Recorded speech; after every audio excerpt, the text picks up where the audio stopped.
Let's bring in Fox News contributor and former Secretary of State Mike Pompeo. I also think relevant as the former CIA director in this case in particular. Thank you for being here. I want to just put up on the screen for everyone, call for number one, just some information about him. So he's called the Merchant of Death.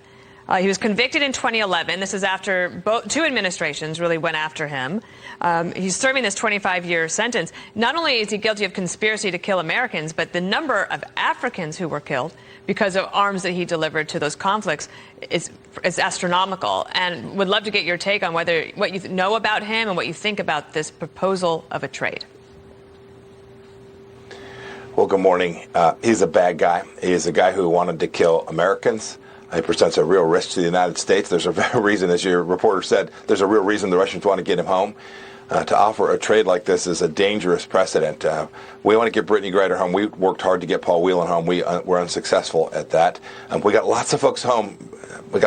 Dana, without doing this kind of thing, without offering up these kinds of dangerous people in prisoner swaps. This will only beget more Americans being taken on specious charges, much like Brittany Griner, much like Paul Whelan were taken. Right? These aren't comparable. This guy was a bad guy, moving arms around the world, threatening the United States of America. Neither Paul Whelan nor Brittany Griner were engaged in that kind of activity. You're exactly right. This is not a good trade. It's not the right path forward, and it'll likely lead to more, Bill. I apologize for interrupting. They are wrongly detained. This man was not.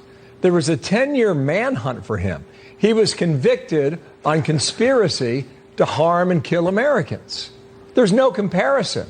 No, that's exactly right. These are two innocents brought up on specious charges, being detained for political purposes. This is the very definition of a hostage.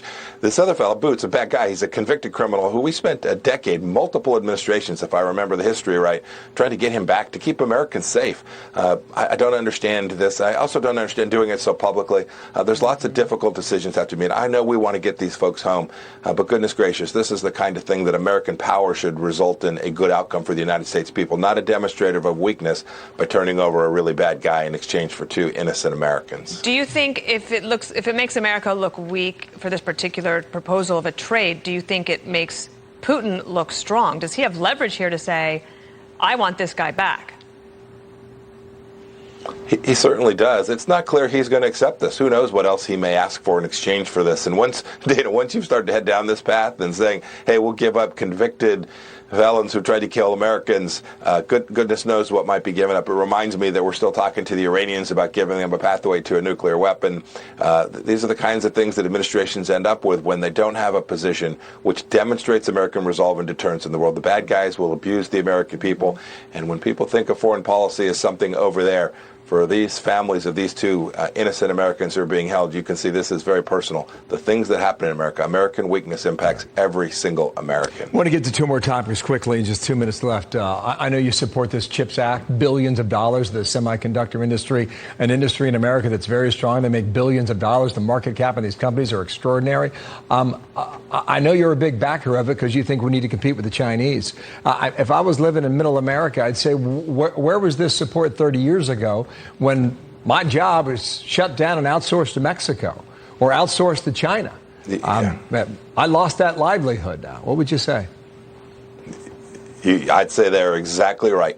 We had it wrong 30 years ago. And for the first time, for 4 years under the Trump administration, we said we're going to get this all back. We're going to go compete economically with the Chinese Communist Party. We're not going to let them continue to steal tens of millions of American jobs, billions of dollars of our intellectual property. This is the first effort to get back this semiconductor wafer manufacturing, a high-tech national security imperative, and a good one, a good thing to have back in the United States. To have trained semiconductor manufacturers here in the United States is something we've lost the bubble on. We need to get it back on shore. It is dangerous to be relying on the Chinese Communist Party and other actors around the world for something so central to American national security. So President Biden and a bipartisan group on Capitol Hill, they were moving down the road to get this CHIPS bill to final passage. And then all of a sudden last night we find out that Manchin and Schumer have this backdoor deal in order to get a reconciliation deal. And now you have Republicans who were maybe inclined to support this CHIPS bill saying, wait, hold on a second. So it is conceivable that because of this deal, that they might get nothing. I wanted to get your take on that.